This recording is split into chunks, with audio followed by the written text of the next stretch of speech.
Good morning students.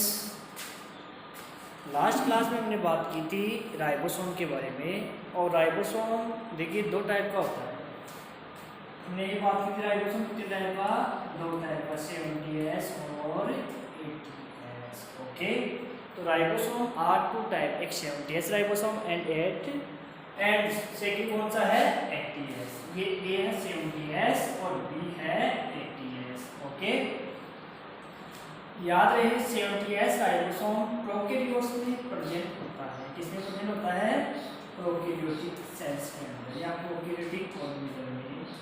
और 80S किसमें होता है, यूकैरियोटिक सेल्स में। ओके, तो 70S राइबोसोम प्रोकैरियोट सेल में और 80S राइबोसोम यूकैरियोटिक सेल में क्या होता है, प्रेजेंट। ओके, बात क्लियर होगी क्या। 70S राइबोसोम प्रोकैरियोटिक सेल में और 80S राइबोसोम यूकैरियोटिक सेल में प्रेजेंट होता है। आगे अपन बात करें, 70S राइबोसोम की दो यूनिट होती है। देखिए 70S राइबोसोम की यूनिट, इस राइबोसोम की दो यूनिट होती है। सब यूनिट जिनको कहते हैं, क्या कहते हैं, सब यूनिट। ओके, 70S राइबोसोम की दो सब यूनिट होती है। एक तो होती है 50S और एक होती है 30S। आपको जोड़ना नहीं है, 50 और 30 को जोड़ोगे तो 80 हो जाएंगे, लेकिन ये कितना है, 70। आपको ऐड नहीं करना है। ओके, तो 70S राइबोसोम की दो सब यूनिट होती है। याद हो गया, एक तो 50S और एक 30S। याद रहे 50S इसकी लार्ज यूनिट है, कैसी यूनिट है, लार्ज यूनिट। और ये कैसी यूनिट है, इसकी स्मॉल यूनिट है। ओके, याद रहे लार्ज यूनिट की शेप थोड़ी बड़ी होती है और आपकी जो घुमन शेप की होती है, और छोटी जो सेल्स होती है उसकी एग शेप होती है। कैसी होती है, एग शेप। ओके, ये है 50S और ये है 30S। ओके, तो हमने बात की राइबोसोम की। राइबोसोम की मैंने आपको डिस्कवरी के बारे में पहले वीडियो में बता दिया था। अपने यहाँ राइबोसोम के टाइप पढ़ रहे हैं। राइबोसोम दो टाइप का होता है, 70S और 80S। हम 70S राइबोसोम के बारे में बात करें तो किसमें प्रेजेंट होता है, प्रोकैरियोटिक सेल में। इसके अलावा ये माइटोकॉन्ड्रिया में भी प्रेजेंट होता है। ओके, इसके अलावा किसमें प्रेजेंट होता है, क्लोरोप्लास्ट में। किसमें प्रेजेंट होता है, क्लोरोप्लास्ट में।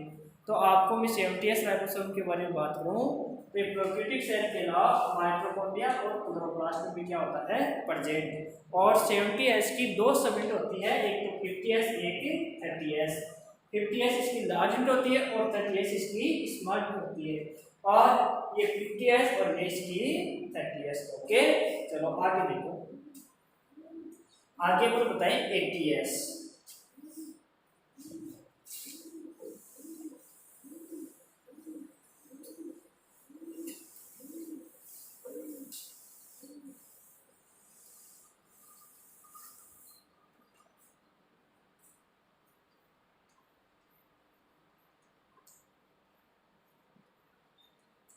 हमने 80S राइबोसोम के बारे में बताया। 80S राइबोसोम यूकैरियोटिक सेल के अंदर प्रेजेंट होता है। इसकी भी दो सब यूनिट होती है। 80S राइबोसोम की कितनी यूनिट होती है, दो सब यूनिट होती है। एक होती है 60S और एक होती है 40S। आपको यहाँ भी ऐड नहीं करना है क्योंकि ऐड करती है 100 होगी, ये कितनी है 80। तो इसकी ये लार्ज यूनिट होती है और ये इसकी स्मॉल यूनिट है। जैसे ये इसकी लार्ज यूनिट और ये इसकी स्मॉल यूनिट, ये 60S और ये 40S। ओके, आप लोग सर इन सभी के पीछे एस क्यों लगाते हो, हर के पीछे एस का क्या मतलब है, तो एस का अर्थ है स्वेजबर्ग यूनिट। एक स्वेजबर्ग साइंटिस्ट थे, उन्होंने इस यूनिट को खोजा था, तो उस यूनिट के आधार पे इसको एस लगा दिया जाता है। ओके, तो स्वेजबर्ग एक यूनिट है, तो स्वेजबर्ग साइंटिस्ट ने इसकी डिस्कवरी की थी यूनिट में, उस नेम के बेस पर इसको एस लगाते हैं इसके पीछे। ओके, अब अपन पढ़ेंगे राइबोसोम के फंक्शन क्या है। तो आप देखोगे राइबोसोम का सबसे पहले अपन कंपोनेंट्स देखें कि राइबोसोम एक और कि आप कह रहे हैं कि 60s 40s इधर 70s में 50s और 30s। ओके, ये लार्ज और स्मॉल यूनिट आपस में जुड़ी होती है। तो आपसे पूछे कि आपस में किस किस सहायता से जुड़ती है, किससे जुड़ी होती है, तो एक मैग्नीशियम आयन होता है। कौन सा आयन होता है? Mg+2। तो मैग्नीशियम आयन सब्सटेंस की वजह से, मैग्नीशियम आयंस की वजह से दोनों यूनिट क्या होती है? जुड़ी हुई होती है। अगर मैग्नीशियम आयंस का अमाउंट कम कर दिया जाए तो ये दोनों यूनिट क्या हो जाएगी? सेपरेट हो जाती है, अलग अलग हो जाती है। और राइबोसोम का कंपोनेंट्स की बात करें तो राइबोसोम किससे मिलकर बना होता है? तो याद रखना,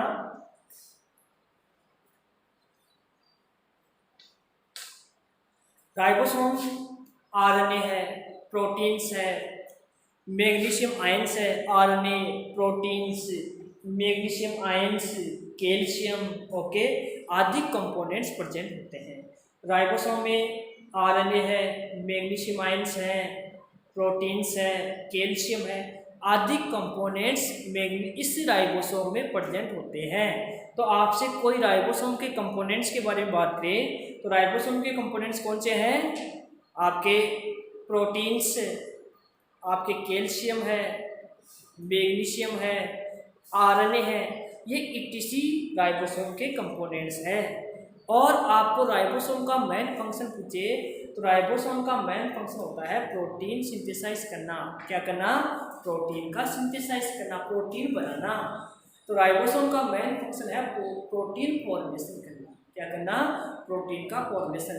इसके अलावा राइबोसोम याद रहे प्रोटीन फॉर्मेशन कैसे करता है? तो ये साइटोप्लाज्म में एमआरएनए से क्या हो जाता है? ऐड हो जाता है, एमआरएनए की साइड से जुड़ जाता है और इसकी दोनों एंड आपस में जुड़ के प्रोटीन सिंथेसाइज करती है। तो सबसे पहले पॉलीपेप्टाइड का फॉर्मेशन होता है और फिर प्रोटीन। ये पॉलीपेप्टाइड, ये प्रोटीन, ये एमआरएनए क्या है, मैं इसको आपको आगे के लेक्चर में एक्सप्लेन करूंगा कि किस प्रकार राइबोसोम की दोनों यूनिट, लार्ज यूनिट तो ऊपर होती है और एमआरएनए के नीचे, जैसे ये आपका एमआरएनए है, ये इसका 3' प्राइम, ये इसका 5 प्राइम। ओके, या अपन ये बात करें ये इसका 5 प्राइम और ये इसका 3 प्राइम।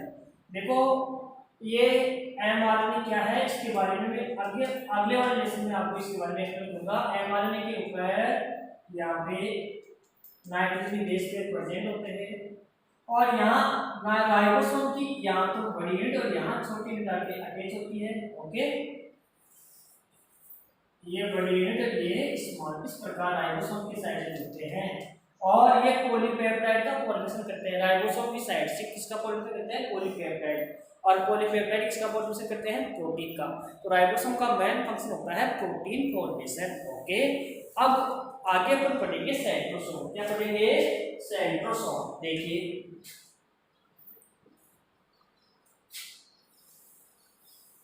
हमने आपको पहले बताया था कि सेंट्रोसोम भी कैसा है? विदाउट सेल मेम्ब्रेन वाला सेल ऑर्गन्स है। ओके,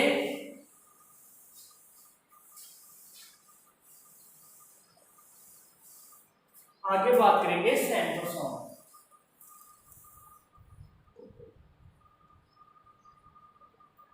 तो सेंट्रोसोम भी कैसा है?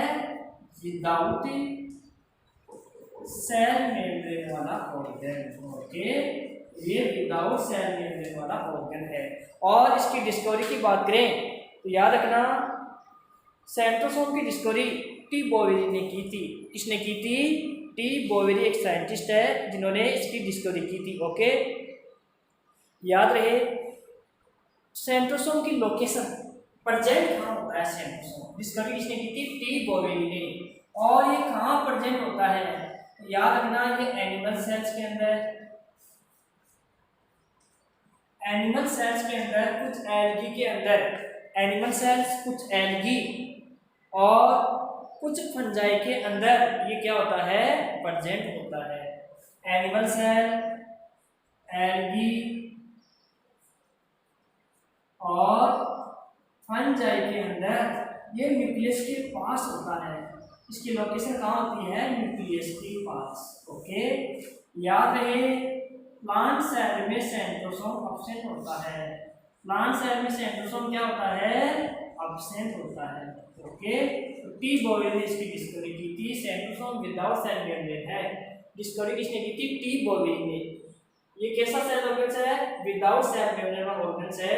ये कहाँ प्रेजेंट होता है? ये एनिमल सेल, एल्गी और फंजाई के अंदर प्रेजेंट होता है। प्लांट सेल में क्या होता है? ये एब्सेंट होता है। ओके, आगे अपन सेंट्रोसोम के बारे में बात करें तो याद रहे सेंट्रोसोम डिवाइड होके, ये क्या डिवाइड होके दो सेंट्रियोल का फॉर्मेशन कर लेता है। किसका फॉर्मेशन करता है? टू सेंट्रियोल का, यानी कि डिवाइड हो जाता है। सेंट्रोसोम डिवाइड होके टू सेंट्रियोल का क्या कर लेता है? फॉर्मेशन। अब अपन यहाँ सेंट्रोसोम का क्या बनाएंगे? डायग्राम। तो सेंट्रोसोम याद रहे दो सेंट्रियोल में क्या हो जाता है? डिवाइड। और अपन यहाँ सेंट्रोसोम की क्या बनाएंगे? स्ट्रक्चर। ओके, तो सेंट्रोसोम की स्ट्रक्चर देखना, आगे का काम हमारा सेंट्रोसोम की स्ट्रक्चर। तो स्ट्रक्चर ऑफ सेंट्रोसोम,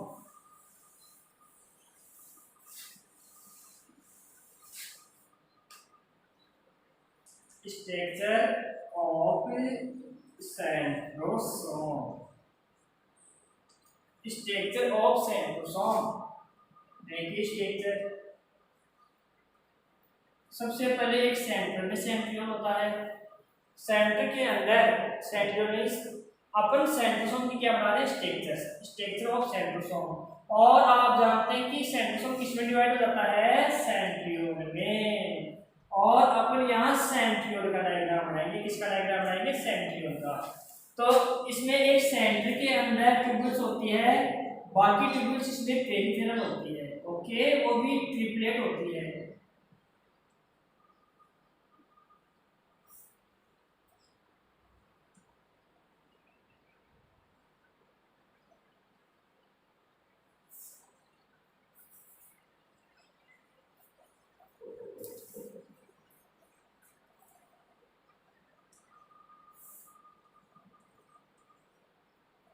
देखो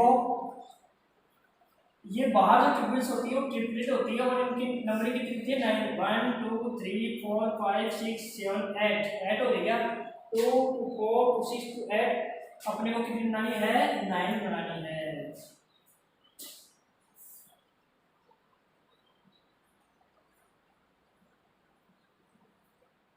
देखिए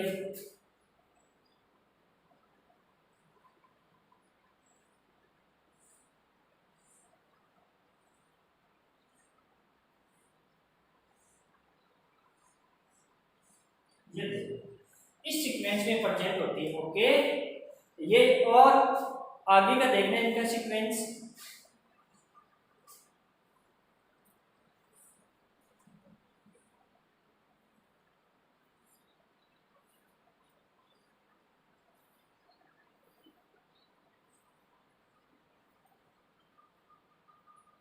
एक ट्यूब्यूल सेंटर में और 9 ट्यूब्यूल पेरिफेरल, और जो 9 ट्यूब्यूल पेरिफेरल है वो कैसी है? ट्रिपलेट है। ये जो ट्यूब्यूल्स हैं कितनी है? ये देखो ट्रिपलेट, तीन तीन के अंदर है, ये है ट्रिपलेट। ओके, तो 1 2 3 ट्रिपलेट है और कितनी है? 9। ओके, ये स्ट्रक्चर है। तो देखिए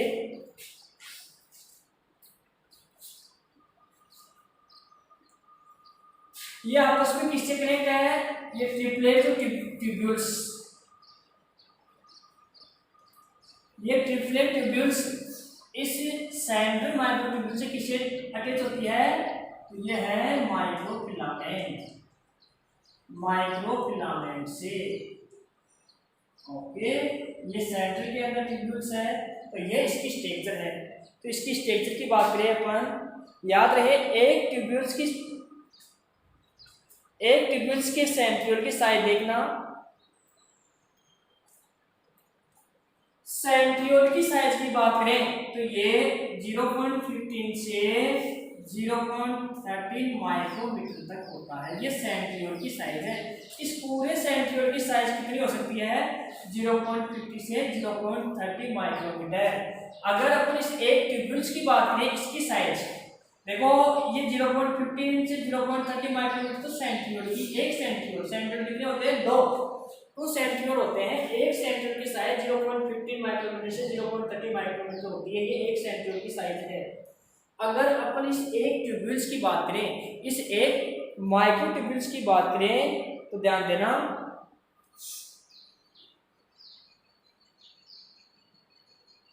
इसकी साइज होती है 250 एंगस्ट्रॉम से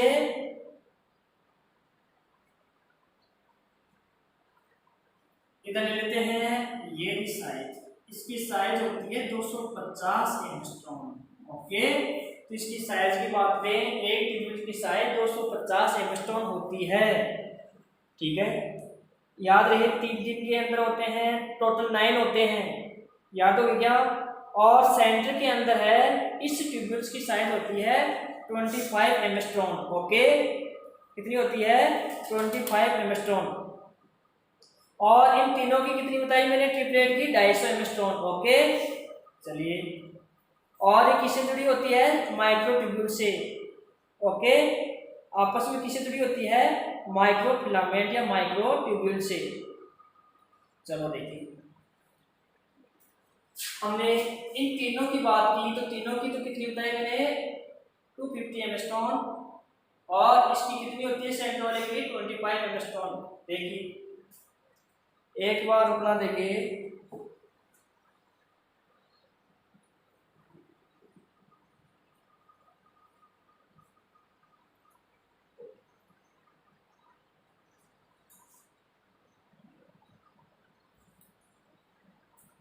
इधर देखो, अपन इनकी बात करें, 1 2 3 ये 3 ट्रिपलेट हैं। कितनी ट्रिपलेट है, 3 माइक्रो ट्यूब्यूल्स है। याद रहे, इस एक ट्यूब्यूल्स की साइज नहीं दे रखी है हमारे पास, इन तीनों की साइज दे रखी है। एक की बात करें तो एक की साइज तो कम हो जाएगी, यहाँ तीनों की साइज में आपके दे रखा है 25 angstrom. Okay,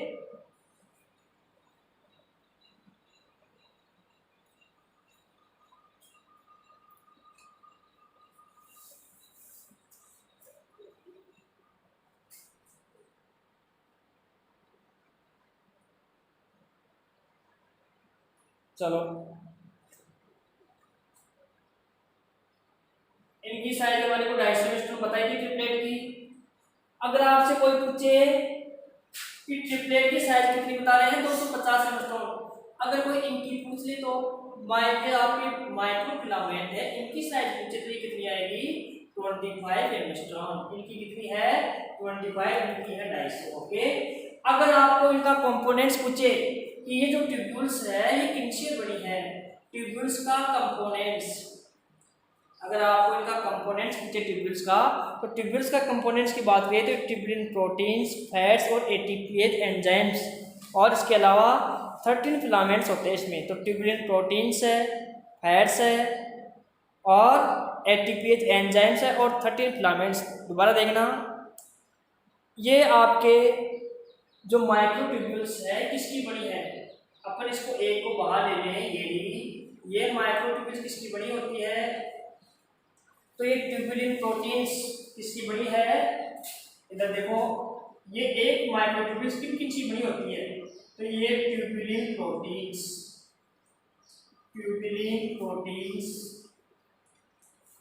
ATPase, tubulin proteins, ATPase, और लिखा है फैट्स, और 13 टाइप के एलिमेंट्स। और किसकी बनी होती है, फैट्स, और फिलामेंट्स कितने टाइप बता रहा है, 13 टाइप के फिलामेंट्स की बनी होती है। कितने टाइप के फिलामेंट्स की, 13 टाइप के फिलामेंट्स। अगर कोई आपसे पूछे कि ये जो माइक्रोट्यूब्यूल्स है, इस माइक्रोट्यूब्यूल्स का कंपोनेंट्स क्या होता है, तो आप आंसर क्या दोगे, माइक्रोट्यूब्यूल्स का कंपोनेंट प्रोटीन्स, फैट्स, एटीपीएज। देखो ये भी माइक्रोट्यूब्यूल्स। इस माइक्रोट्यूब्यूल्स का कंपोनेंट्स की बात करें तो इसका कंपोनेंट्स देखो, tubulin proteins, ATPase enzyme, fats, और 13 टाइप के फिलामेंट से ये बनी होती है। याद हो गया क्या? दोबारा देखना, microtubules, tubulin proteins, fats, ATPs enzymes और 13 टाइप के फिलामेंट से बनी होती है। तो हमारा सेंट्रियोल के अंदर जो माइक्रोट्यूब्यूल्स है, माइक्रोट्यूब्यूल्स के अंदर ये रोड्स है, इनकी आपको साइज देगा 25 एंगस्ट्रॉम, इन ट्रिपलेट की साइज देगा आपको 250 एंगस्ट्रॉम। ओके, तो ये हमारे को इनकी साइज बता रहा है। अब अपन आगे बात करेंगे इसके फंक्शन। तो याद रखना, सेल डिवीजन के समय जो सेंट्रियोल होता है, सेल डिवीजन के समय जो सेंट्रियोल है, आपको सेल डिवीजन पढ़ाएंगे उसमें सेंट्रियोल बताएंगे कि हमारा सेंट्रोसोम 2 सेंट्रियोल में डिवाइड होता है। तो सेल डिवीजन में हेल्प करना पहला काम है इसका, सेल डिवीजन में हेल्प करना। दूसरा है, याद रखना, जो स्पर्म के अंदर टेल का फॉर्मेशन होता है, स्पर्म के अंदर जो टेल बनती है वो भी सेंट्रोसोम से ही बनती है। तो स्पर्म के अंदर टेल का फॉर्मेशन करना, सेल डिवीजन के समय हेल्प करना, क्योंकि सेल डिवीजन के समय जो सेंट्रियोल होते हैं उससे स्पाइंडल फाइबर बनते हैं। तो स्पाइंडल फाइबर के फॉर्मेशन में सेंट्रोसोम हेल्प करता है। और स्पर्म की टेल बनाना, ये इसका मेन काम होता है। ओके, चलो बाकी अपन नेक्स्ट क्लास में पढ़ेंगे। ओके।